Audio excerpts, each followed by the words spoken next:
morning, my dear students. In today's class we are going to discuss about different pulse modulation techniques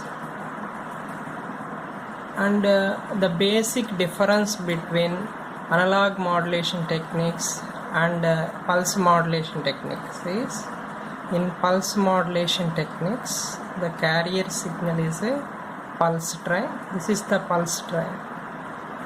This is also called as a regularly spaced rectangular pulses because it is a rectangular pulses. It is also called as regularly spaced rectangular pulses. And if you observe this pulse is going to have an amplitude of A and pulse width of tau, and pulses is going to have some positions also. Therefore the pulses are characterized by amplitude, width and position. And the pulse modulation technique is defined as the characteristics of the pulse train is varied in proportion to the message signal. And based on this we are going to have three types of modulation techniques.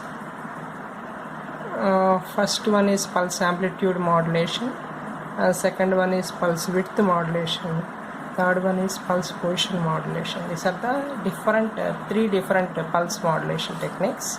And the first one is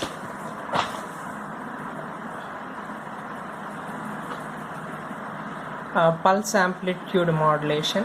The name itself indicating here the amplitude of the regularly spaced rectangular pulses varied in proportion to the instantaneous value of the message signal. The amplitude of regularly spaced rectangular pulses varied in proportion to the instantaneous value of the message signal. That means the amplitude of the pulses is going to be vary.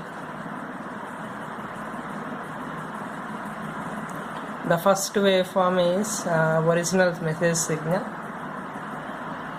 and second waveform is a carrier signal. It is nothing but a pulse train. And the third waveform is a PAM signal. This is the PAM signal. And if you observe this waveform, the amplitude of the pulses is varying. The amplitude of the pulses is varying according to message signal. The top red color waveform, this red color waveform is a message signal, and these pulse amplitudes are proportional to the message signal. And here flat top sampling is used because the top of the pulses is constant. If you observe, the top of the pulses is a constant. That means here flat top sampling is used. And then sample and hold circuit is used to generate the PAM signal. The PAM signals are generated by using a sample and hold circuit. And this sample and hold circuit consisting of two switches, sampling switch and discharge switch, and a capacitor. And this sampling switch closes for a very short duration, and the capacitor is charged to the instantaneous value of message signal. If you observe, suppose this is the message value at some point. The sampling switch is closed for short duration, and the capacitor is charged to this value and hold this value for some time. When the discharge switch is closed, the capacitor starts discharging its value. That means this value becomes 0. The capacitor starts discharging and this value becomes 0. And again the sampling switch is closed and the capacitor is charged to the peak value and hold the value for some time. When the discharge switch is closed again, the capacitor starts discharge. That means it is nothing but a PAM waveform.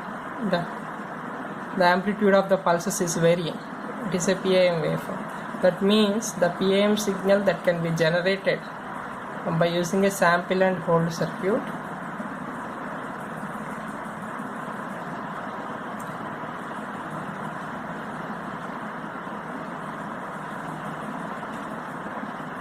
you can see the operation now. The sampling switch is closed for very short duration and the capacitor is charged to the instantaneous value of message signal, and sampling switch is open and the capacitor is hold that charge. To discharge that value, now the discharge switch is closed by applying a pulse, and due to this capacitor discharges to the 0 volts. That means the output of the sample and hold circuit is a PAM signal. You also seen that by the operation.